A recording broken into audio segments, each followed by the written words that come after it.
인간은 모두가 이 세상에 태어날 때부터 그 부모의 배경이 부유하든 가난하든 또 자기가 가진 지능의 지수가 높든 낮든 차별 없이 창조주 하나님으로부터 우리가 공통으로 부여받는 선물 하나가 있다고 합니다. 그 선물은 바로 가능성이라는 선물입니다.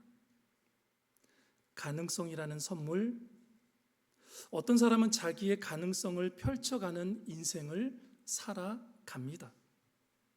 흔히 우리가 성공한 사람들이라고 말하는 사람들은 이런 사람들입니다. 이런 사람들에 의해서 역사가 발전하고 문화가 펼쳐지고 과학이 발달해 가는 것이지요. 그런가 하면 이 땅에 사는 많은 사람들 가운데는 자기의 꿈을, 자기의 재능을, 자기의 그 가능성을 펼치지 못하고 세상을 살다가 떠나가는 사람들도 적지 않습니다. 그렇다면 이 가능성의 주인은 누구입니까?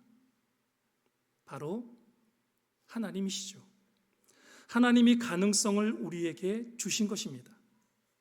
생각해 보십시오. 우리가 어느 날 내 인생의 도상에서 하나님을 만났습니다. 하나님의 자녀가 되었습니다. 그리고 하나님의 아들이신 예수 그리스도를 만났다고 한다면 저와 여러분이 가진 이 가능성에도 어떤 변화가 좀 일어나야 하지 않겠습니까? 가능성의 주인이신 하나님을 만났는데 이 가능성을 펼쳐갈 수 있도록 우리를 도와주시는 살아계신 하나님을 만났는데 전혀 가능성이 없는 사람처럼 살고 있다면 무엇인가 말이 안 되는 것 아닌가 싶습니다. 저는 오늘 우리에게 매우 익숙한 한 본문을 통해서 자기의 가능성을 펼쳐간 예수님의 한 제자의 이야기를 하려고 합니다. 정확하게 말하면 시몬 베드로의 이야기입니다. 그러나 더 정확하게 말해본다면 시몬 베드로의 이야기를 통해서 어떻게 우리가 시몬 베드로에게 주었던 하나님이 주신 그 가능성이 우리 인생에 어떻게 펼쳐가게 되는지를 알아보고 싶은 것입니다. 가능성이란 무엇입니까? possibility, 쉽게 가능성이란 말을 정리하자면 우리가 할 수 있는데 하지 못한 것, 될 수 있는데 되지 못한 것, 즉 할 수 있는데 하지 못하고 될 수 있는데 되지 못한 것, 나의 잠재적 가능성, 잠재적인 능력, 내 안에 있는 그 능력이 바로 가능성이라는 것입니다. 시몬 베드로는 예수님을 만나고 어떻게 자기의 가능성을 펼쳐가는 인생을 살아갔습니까?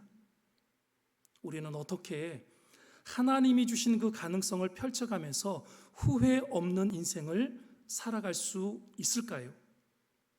그 첫째로 내가 느끼고 있는 나에 관한 현재의 상태, 그 현재상을 넘어서서 창조주가 설계한 내 안에 있는 나의 미래상을 먼저 바라볼 수 있어야 한다는 것입니다. 창조주가 설계한 내 안에 있는 나의 미래상, 하나님께서 나에게 주신 그 가능성을 우리가 먼저 바라볼 수 있어야 한다는 것입니다. 현재 여러분은 어떻게 느끼십니까? 내가 나에 대해서 어떻게 느끼고 있냐는 것입니다. 흔히 우리들의 자화상은요, 주변 사람들의 말에 의해서, 주변 사람들의 평가에 의해서 결정되기가 쉽습니다. 내 주변에 있는 사람들이 나에 대해서 어떻게 말해주는가에 따라서 우리가 그렇게 만들어져 갈 가능성이 훨씬 더 많다라는 것입니다. 아유, 저 사람 별 볼 일 없구만. 저 사람은 인생을 헤매고 있구만. 저 사람은 저렇게밖에 못 사는 것 같아. 아, 내가 보니까 저 사람은 더 이상 가능성이 없어 보여.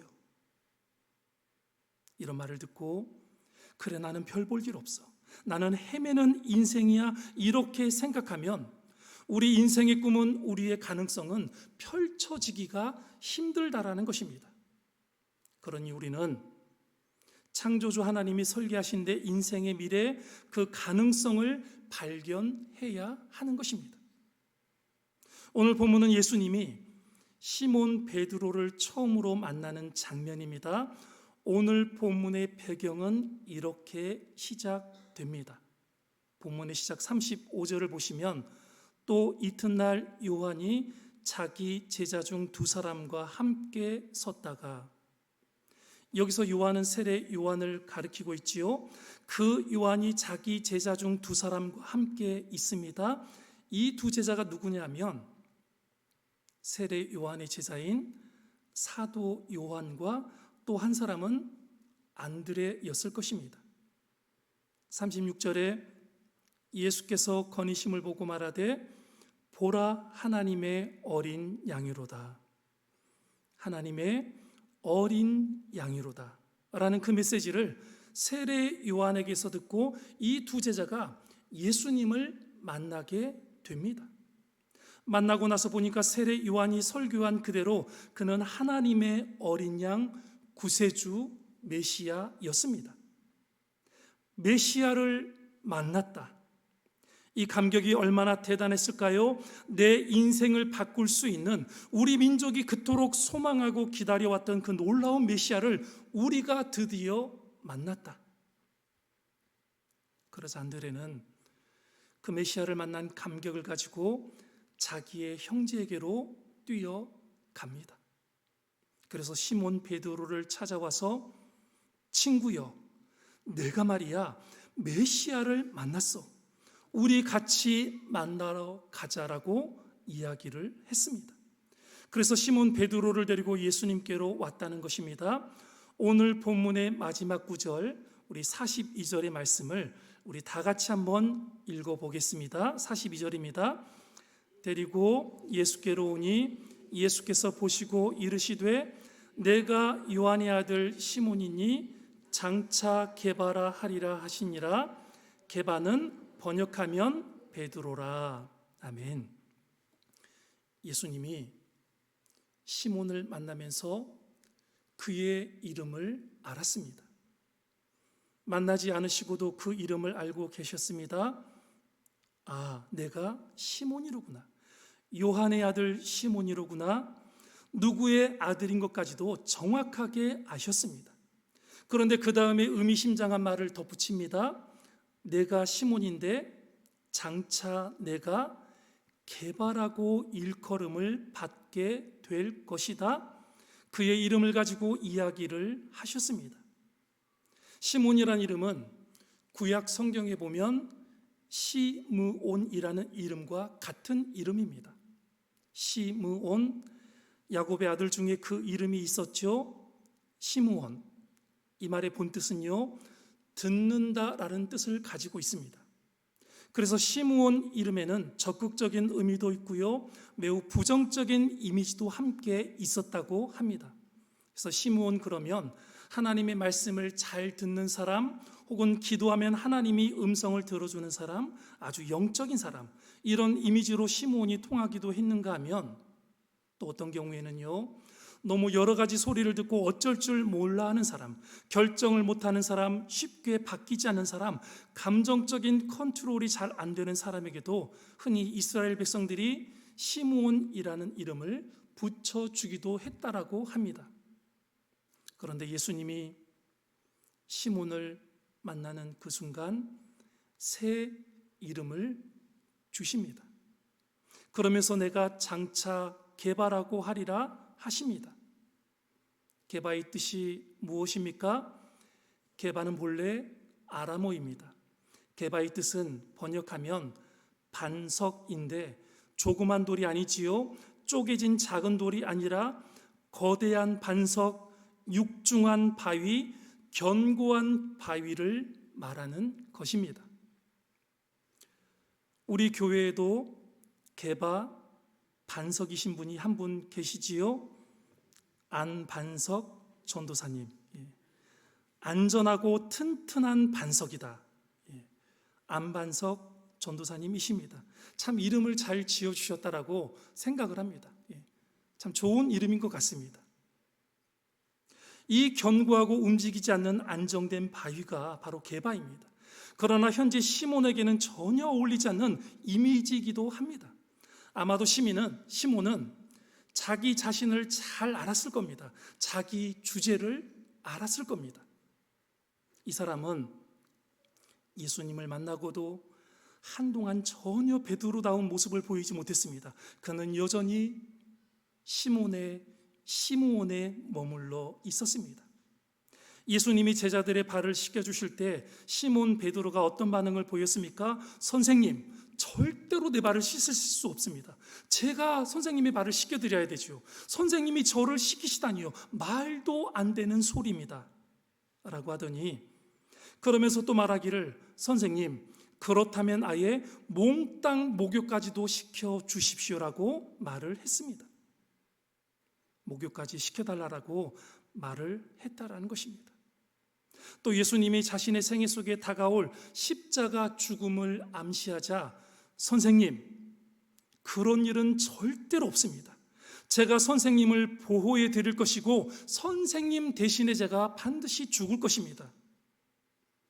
이렇게 큰 소리 치던 시몬이 자기의 생명이 위험을 느끼자 일개 계집종 앞에서 예수님을 모른다고 3번씩이나 부인하고 저주하던 베드로입니다. 그런데 그 베드로 보고 예수님이 반석이라고 하십니다. 반석, 견고하고 육중한 바위, 전혀 지금의 그와 어울리지 않는 별명이라는 것입니다. 그러나 여기에서 주목해야 할 중요한 단어 하나가 있습니다. 그것은 현재 그가 그렇다는 말이 아니라 장차입니다. 여기서 중요한 단어는 장차라는 단어입니다. 장차 내가 게바가 될 것이다. 지금은 요동치고, 지금은 어쩔 줄 몰라 하고, 지금은 쉽게 연약하고 흔들리고 있지만 내가 장차 게바가 될 것이다. 반석이 될 것이다. 반석 같은 존재가 될 것이라고 그의 미래상을 예수님이 제시하고 계시는 것입니다. 이 말이 얼마나 그에게 희망을 불러 일으켰을까요? 자기의 미래상을 보는 사람은 그 미래상을 쫓아 자기의 능력을 10분 발휘할 수 있게 된다는 것입니다. 왜 사람이 일하지 않게 됩니까? 왜 사람이 열정이 다 식어버린 사람이 되어갑니까? 이유는 한 가지입니다. 자기의 미래상을 전혀 보지 못하기 때문입니다. 내가 어떤 사람이 되어야 되는지, 어떤 일을 해야 되는지 아무것도 보이지 않기 때문에 일하지 않는 것입니다. 열정이 식어버리는 것입니다. 유명한 조각가 미켈란젤로가 어느 날 성당의 뒷뜰에서 굴러다니고 있는 큰 돌덩이 하나를 보았습니다. 가만히 그 돌덩이를 보다가 미켈란젤로의 입술에서 이런 외침이 흘러나왔습니다. 저거야, 다비드야, 다비드가 될 것 같아. 그는 그 거친 돌을 본 것이 아니고 그 돌이 자기의 손에 의해서 다듬어지는 그날 그 속에서 만들어질 위대한 다윗상, 다비드상을 보고 있었다라는 것입니다. 사람들이 여러분에게 어떤 말을 합니까? 혹 그 말이 자기의 모습이라고 진짜 생각을 하고 계시는 것은 아닙니까? 저 사람 희망이 없어. 별 볼 일 없어. 가능성이 없는 사람이야. 끝난 사람이야. 혹여 이런 말이 들리십니까? 그렇다면 하나님의 미래상으로 자신을 본 적이 있으십니까? 성경을 계속해서 읽고 계십니까? 성경이 우리에게 어떻게 말씀하고 계십니까? 무엇라 말씀하십니까? 너는 내가 택한 나의 백성이라고, 왕 같은 제사장이라고, 나의 보배라고, 내 눈동자라고, 너는 세상의 소금이고 너는 세상의 빛이라고 말씀하시는 하나님의 음성을 듣고 계시냐는 겁니다. 현재의 자기의 모습이 아니라 내 현재상을 넘어서서 하나님의 눈을 통해 나를 바라본 사람, 이 미래상을 볼 줄 아는 사람이 바로 새로운 인생을 시작하게 된다라는 것입니다. 내 현재의 모습이 아니라 하나님의 말씀과 눈을 통해서 자신의 미래상을 바라볼 줄 아는 사람이 되어야 한다라는 것입니다. 믿으십니까? 어떻게 해야 하나님이 주신 가능성으로 후회 없이 인생을 살아갈 수 있을까요? 두 번째로는 우리의 미래상에 근거한 삶의 목적을 발견해야 하는 것입니다. 미래상의 근거에서 내가 어떤 일을 하는 사람이 될 것인가, 내 생애의 목적을 발견할 수 있어야 합니다. 주님은 시몬 베드로를 만나 주시던 그 첫날 그의 미래상을 보여주셨지요. 너는 장차 반석 같은 존재가 될 것이야. 그러나 더 중요한 질문이 있습니다. 베드로가 반석 같은 존재가 되어 무슨 일을 해야 하는 것입니까? 내가 무엇이 되느냐도 중요한 질문이지만 내가 무엇을 하고 사느냐는 더욱 중요한 질문입니다. 그것이 인생의 미션, 인생의 목적입니다. 우리의 인생에서 일어날 수 있는 최대의 비극이 있다면 자기의 미션과 사명을 발견하지 못하고 살아가는 것 아닐까요? 내가 왜 사는지 모르고 인생을 살아가는 사람, 내가 왜 태어났는지 모르고 인생을 살아가는 사람처럼 비극적인 인생은 없다는 말씀입니다. 그래서 예수님은 시몬을 만나자마자 너는 장차 베드로가 될 거야. 반석이 될 거야. 내 손에 의해서 다듬어지고 만들어져 반석 같은 존재가 될 것이야 라고 말씀을 하신 것입니다. 그러나 거기서 끝나지 않습니다. 이제 시간이 흘러갑니다. 어느 날 결정적인 시각에 베드로에게 그가 해야 할 일을 계시해 주십니다.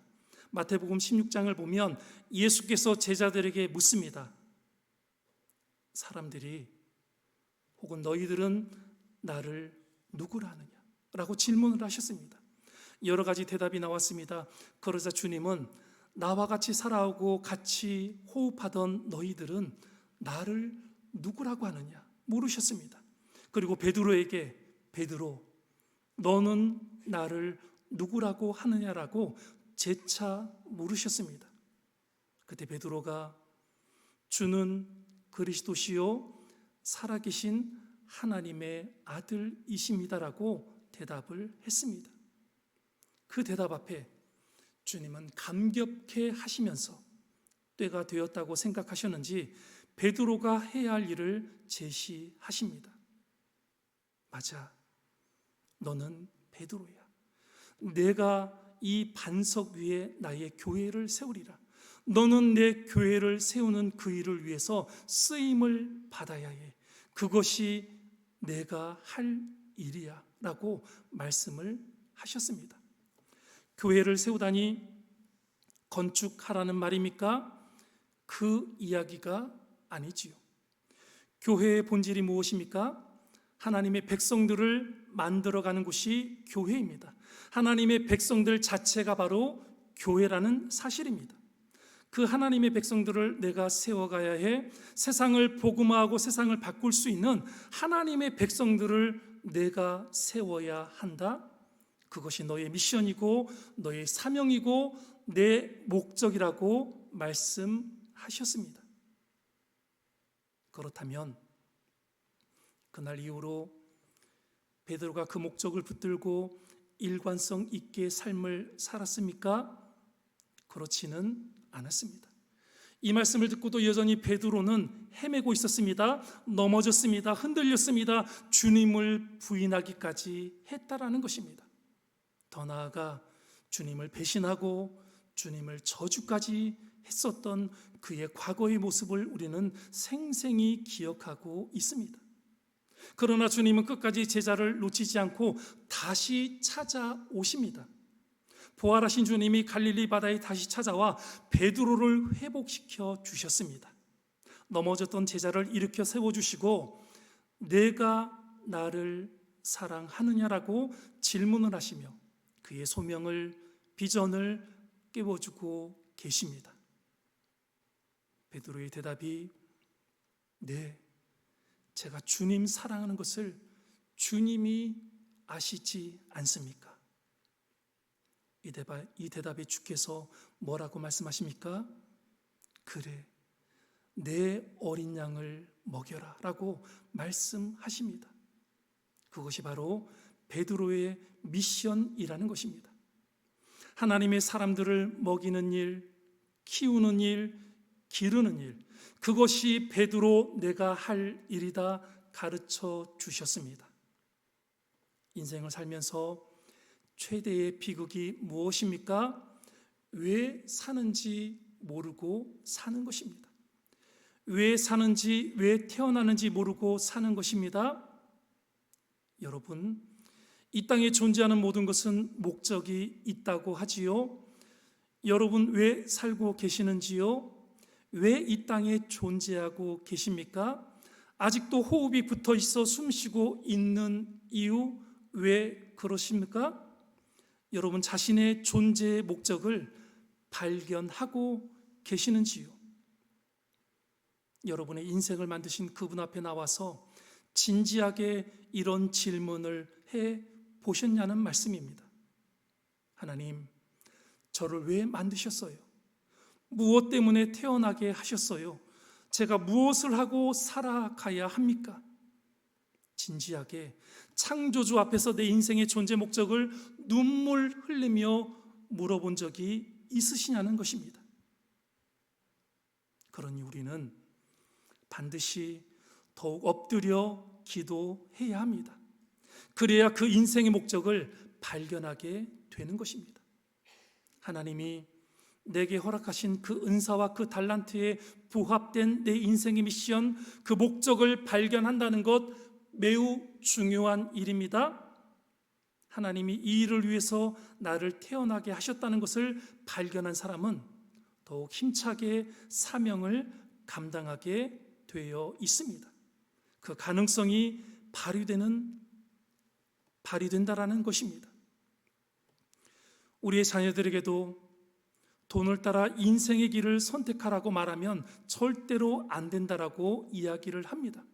세상에서 제일 어리석은 부모님이 어떤 부모님이냐면 그 학교를 나오고 그 과를 졸업하면 돈 많이 번다더라고 자녀들에게 코치를 하는 부모가 제일 어리석은 부모라고 이야기를 하고 있습니다.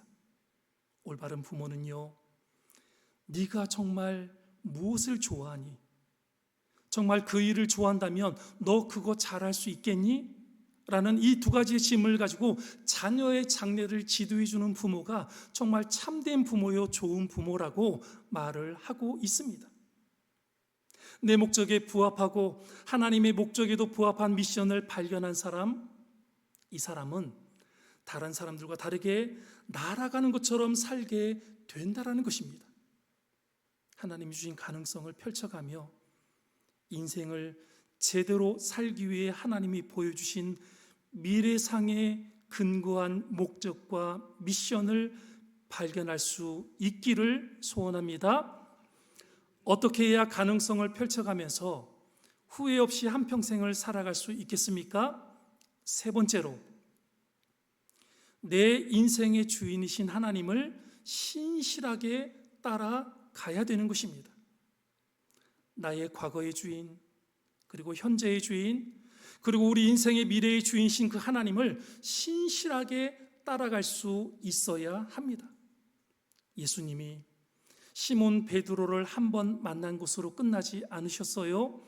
오늘 요한복음 1장은 예수님이 시몬을 처음 만나는 장면입니다. 먼저 자기의 형제 안드레가 만났습니다. 그리고 너무나 좋았습니다. 내가 메시아를 만났다고, 그리고 베드로를 데리고 예수님 앞으로 왔습니다. 그래서 처음 만났습니다. 그러나 주님은 시몬을 한 번 만난 것으로 끝내지 않으셨습니다. 조금 후에 다시 만나 주셨다라는 거예요. 그리고 계속해서 만나 주셨다라는 것입니다.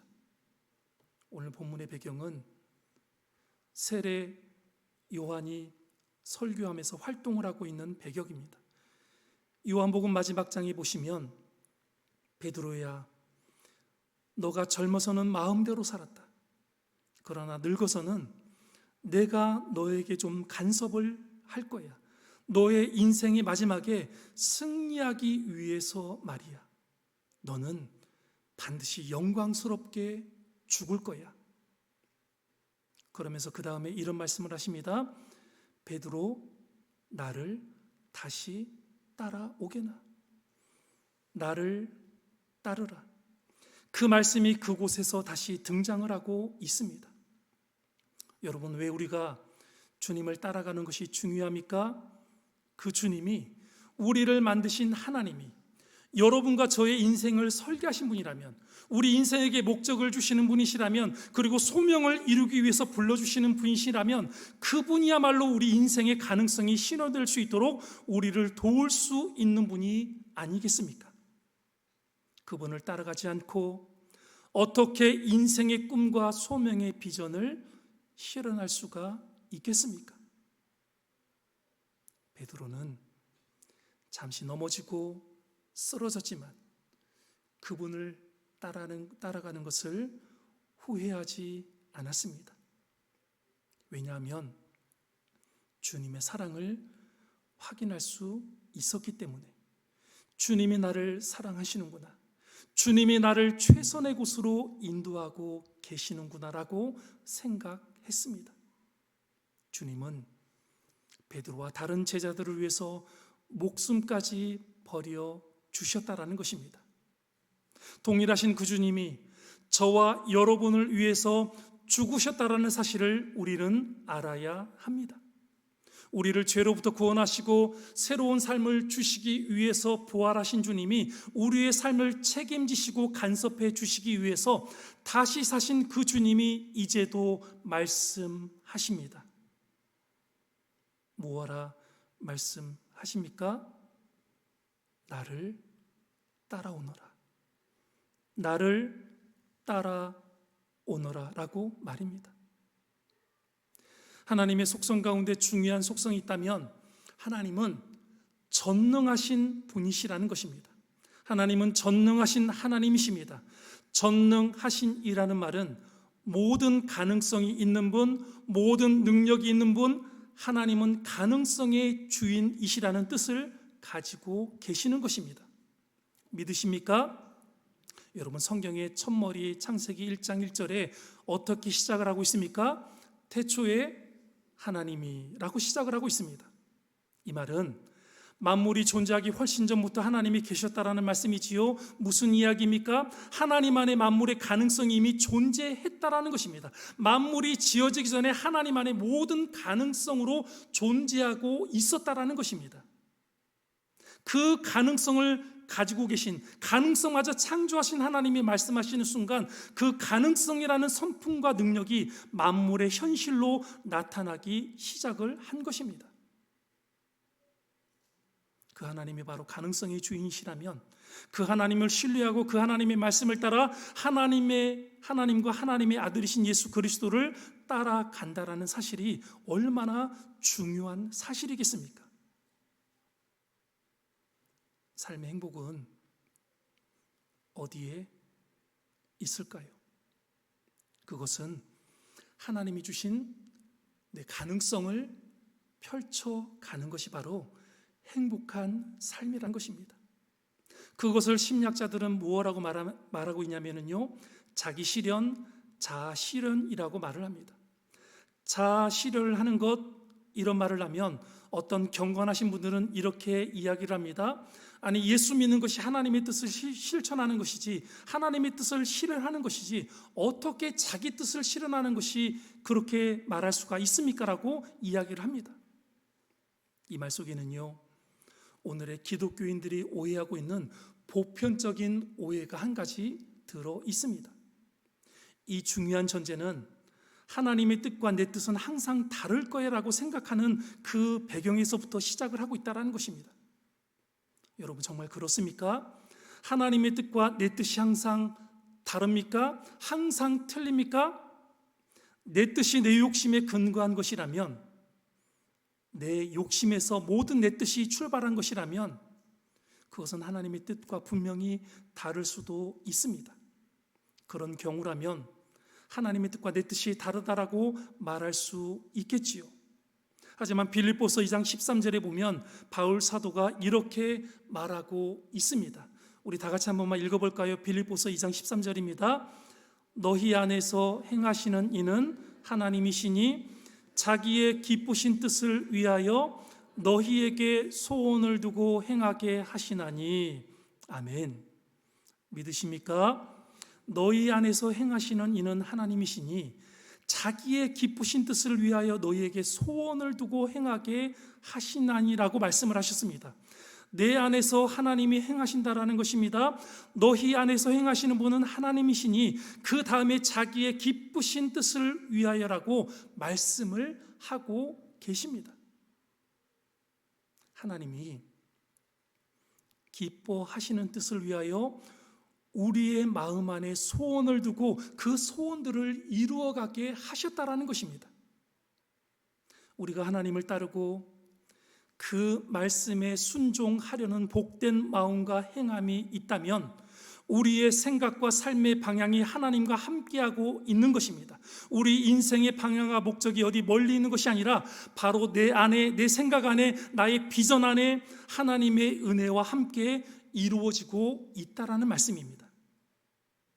그러니 기도하고 겸손히 엎드려 하루하루 신실하고 정직하게 살아가는 사람이라면 잘하고 있는 것입니다. 잘 가고 있는 것입니다. 하나님이 이루시기를 원하시는 성령 충만한 삶을 살아내고 있는 것입니다. 내 마음의 소원이 하나님의 소원이요, 내 마음의 비전과 꿈이 바로 하나님의 비전과 꿈인 것입니다. 내가 어떤 일에 열정을 가지고 남다른 재능과 힘을 발휘한다면 그 열정과 재능을 누가 주셨을까요? 하나님이 주신 것입니다. 내가 잘하고 있는 것, 내가 힘을 내서 하고 싶은 것, 그것이 바로 나의 소원이기도 하지만 바로 살아계신 하나님의 소원이라는 말씀입니다. 내 소원이지만 동시에 누구의 소원이다? 하나님의 소원입니다. 자기의 기뻐하시는 뜻을 위하여 우리의 마음 안에 소원을 두고 행하게 하시는 하나님이십니다. 그러니 여러분, 인생 앞길에 일어나고 있는 거룩한 열정, 생에 대한 아름다운 여러분의 열정, 생에 대한 뜨거운 소원, 여러분 그 소원을 펼쳐가는 인생을 두려워하지 마시기를 바랍니다. 힘을 내시기를 바랍니다.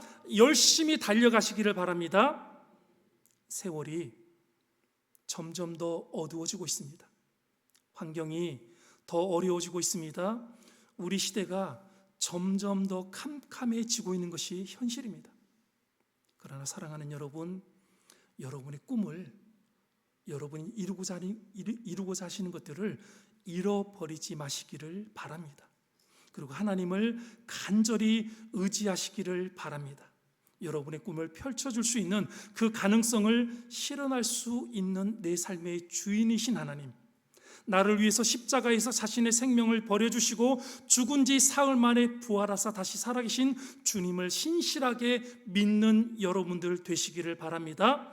그 하나님이 우리에게 들어오셔서 우리를 다스리시기를 지금도 원하고 계십니다. 아멘. 그분을 신뢰할 때, 그분을 신실하게 따라갈 때 비로소 우리의 가능성이 실현되는 인생을 살아가게 될 줄로 믿습니다. 그 삶이 여러분에게 이루어질 수 있기를 바랍니다. 그것이 인생의 보람이요 성령 충만의 길입니다. 그것이 존재의 의미입니다. 그것이 바로 행복이라는 사실입니다. 베드로는 주님을 만난 뒤 자신 안에 있는 하나님이 심어주신 가능성을 보게 되었습니다. 우리가 베드로처럼 주님을 만난다면 우리도 지금처럼 그저 주저앉아 있는 인생이 아닌 독수리가 날개치며 올라감 같은 영적인 능력과 하늘의 신령한 은사와 힘이 우리를 이끌어 주실 줄로 믿습니다.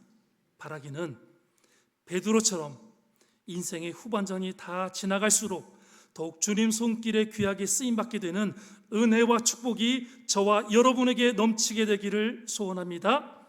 기도하시겠습니다. 사랑과 은혜가 많으신 살아계신 하나님 아버지, 우리의 인생을 누구에게 의탁하며 살아가고 있습니까? 혹여 내 주변의 사람들이 나에 대해서 평가하는 그 인간들의 말에, 사람들의 말에 우리가 귀를 기울이고 낙심하고 절망하고 쓰러져 있지는 않습니까? 우리가 하나님의 말씀을 의지한다는 것, 하나님의 말씀대로 따라 순종한다는 것, 그것은 바로 하나님이 나에게 어떤 가능성을 주셨는지를 바라보는 것입니다. 하나님이 나에게 주신 그 가능성을 발견할 수 있도록 도와주시고 그 가능성을 따라 우리가 순종하며 살아가서 주의 뜻을 반드시 이루어낼 수 있는 믿음의 사람들 될 수 있도록 은혜 베풀어 주옵소서. 우리는 부족합니다. 우리는 연약합니다. 예수 그리스도만이 우리의 힘이 되시고 능력이 되시는 줄로 믿습니다. 예수님을 꼭 만날 수 있도록 도와주시고 예수님을 통하여서 우리의 인생의 모든 가능성들을 이루어갈 수 있는 복된 삶을 이룰 수 있도록 역사하여 주옵소서. 예수 그리스도 이름으로 기도합니다.